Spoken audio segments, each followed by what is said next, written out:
party will be Commission staff, Merritt Lander.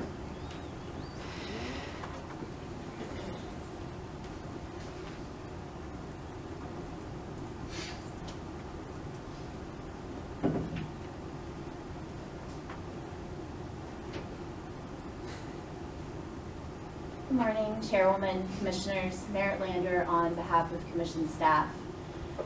I actually want to keep this brief today as well. I know that there is a lot of noise in this docket.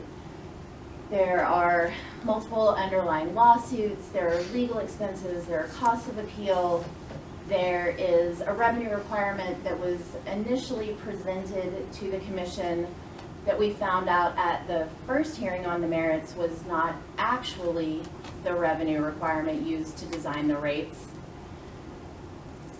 The reason that the PFD should be rejected is because it is based on a revenue requirement that the utility itself did not use to set its rates. Additionally, the PFD incorporates into base rates extraordinary non-recurring legal expenses that at this point have all been paid off, and if the rates are allowed to stand, the utility will continue to collect those rates year after year after year. We all know that extraordinary expenses do not belong in base rates. That is not how we design rates. We have not designed rates like that for 20 years. This is a question of math. And putting all of the noise aside, the math of the PFD is not good. Staff's rates allow Windermere to maintain its financial integrity. The refund that staff recommends allows Windermere to maintain its financial integrity. And so you can comfortably adopt staff's rates knowing that the math is sound and Windermere's financial integrity will remain intact. And with that, I will reserve my time and I'm happy to answer any questions. I really appreciate the opportunity.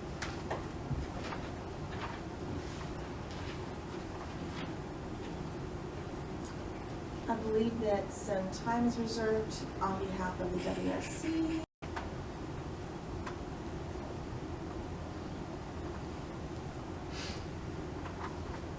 All right, thank you guys again. I want to speak one more time to the revenue requirement. Initially, Windermere Oaks stated that it used a rate study provided by Texas Rural Water Association, which showed a revenue requirement of $576,000 and included $171,000 in legal expenses.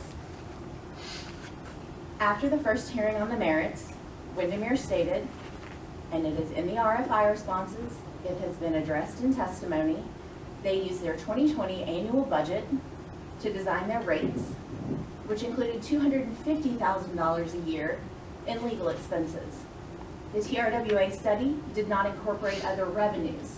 We all know you start with an overall revenue requirement, you reduce it by the offsets from other revenues, you then have a revenue requirement that you use for setting rates.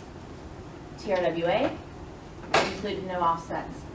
2020 annual budget included some offsets, also included an overestimation of expenses that were not supported by the record.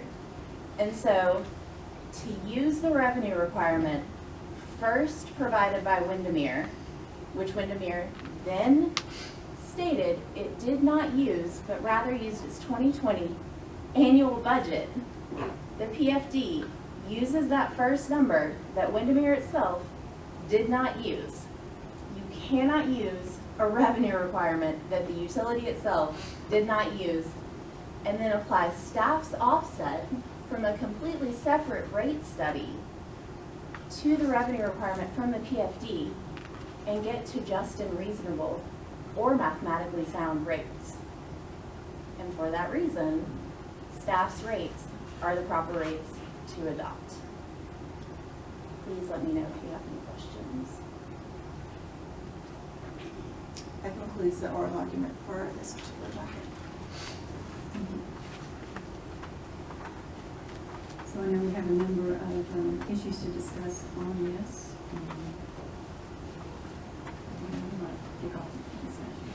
Chair Jackson, I would like to defer a discussion of these issues to the next open meeting. I'd like additional time to review PFE and record, at least to a future open meeting date.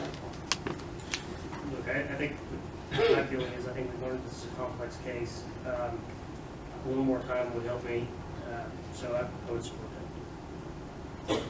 I'm ready to go, but I'll support the idea. Well, then we'll propose to bring this item back up to a future open Thank you. meeting. Next up To speak is Scott Miller, who I'm not sure of the party represented. Mr. Miller, if you state your name for the record and who you're representing. My name is Scott Miller, and I'm a ratepayer for the Water Supply Corporation. And I would just like to express my appreciation for the work y'all have done and for the knowledge that you've transmitted to a ratepayer to allow me to have the realization that not only am I a customer, but an owner.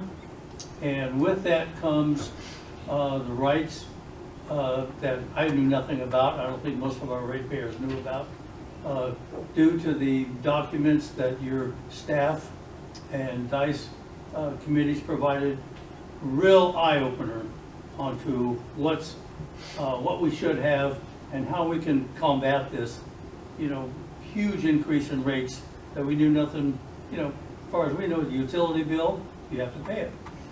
And took a while to get the realization that, yes, there is power to maybe overturn this stuff.